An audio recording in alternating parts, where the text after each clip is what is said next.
Pertanyaan selanjutnya adalah, menurut data PPATK, selama periode 2017 hingga 2022, ada sekitar 157 juta transaksi judi online di Indonesia dengan total perputaran uang mencapai 190 triliun.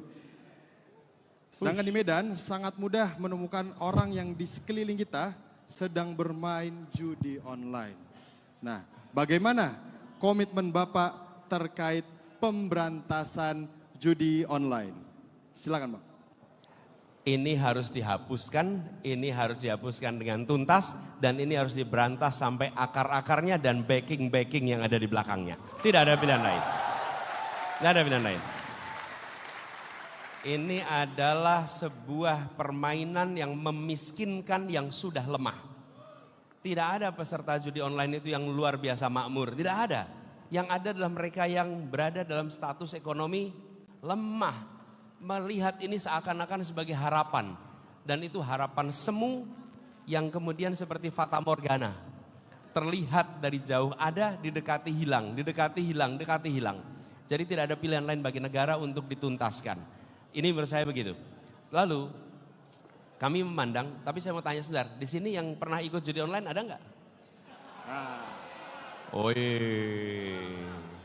Berat. Jangan ngangkat tangan temannya. Iya, Anda angkat temannya tuh. Angkat yang lain aja boleh. Jadi itu, tapi penanganan teknisnya itu membutuhkan orang-orang yang mengerti juga terkait teknisnya. Terkait teknis soal itu. Saya lupa memperkenalkan, saya datang di sini ditemani Pak Tom Lembong. Pak Tom Lembong, boleh berdiri Pak Tom Lembong. Pak Tom ini mantan Menteri Perdagangan dan mantan Kepala BKPM. Lalu yang kedua saya temani Pak Leon. Mari Pak Leon, berdiri. Pak Leon ini ada yang pernah pakai Tokopedia? Ah, ini pendirinya Tokopedia. Pak Leon. Kalau menangani secara teknisnya gimana judi online itu? Oke, siap. Teknisnya walaupun butuh effort tapi tidak terlalu susah, Pak Anies. Teman-teman nggak terlalu susah. Jadi pengalaman saya di Tokopedia, saya memang concern banget tentang fraud, tentang anti security. Jadi itu di bawah saya itu, jadi fraud dan penipuan. Nah, jadi sebenarnya intinya itu yang pertama harus ada kemauan, Pak. Nah, ini yang harus kita tanya. Kalau kemauannya udah ada tadi. Kemauan sudah ada, Pak Anies sudah jelaskan, clear banget kemauannya sudah ada ya. Jadi kita itu butuh people, proses, teknologi.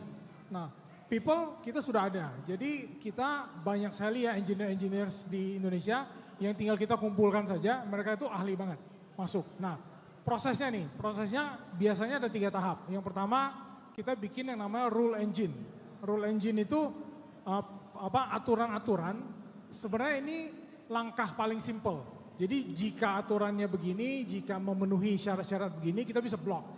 Kita bisa ngobrol dengan ISP, kita bisa block itu semua. Nah, yang kedua, rule engine itu sebenarnya paling gampang di bypass. Ya, paling gampang dilewatin. Nah, yang kedua itu sekarang zamannya big data, jadi kita bisa kumpulin data, kita kumpulin pattern. Nah, kita lakukan pattern recognition, nah itu kita bisa block juga. Itu lebih otomatis caranya.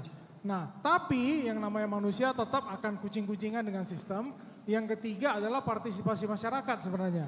Nah, ini kita sudah lakukan. Sebenarnya banyak sekali kanal-kanal laporan, Pak. Dan di dunia teknologi itu ada yang namanya Project Honeypot misalnya. Project Honeypot itu semua orang berkumpul menyumbangkan informasi-informasi sehingga bukan hanya pemerintah yang bisa proaktif, tapi pemerintah itu mendapatkan informasi dari semua masyarakat. Mereka akan laporkan, makanya namanya honeypot ya, kayak pot yang isinya itu madu gitu kan.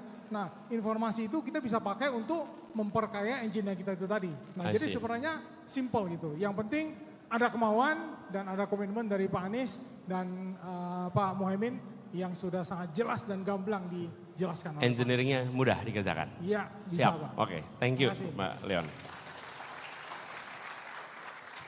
Sebetulnya kita selalu yakin, if there is a will, there is a way.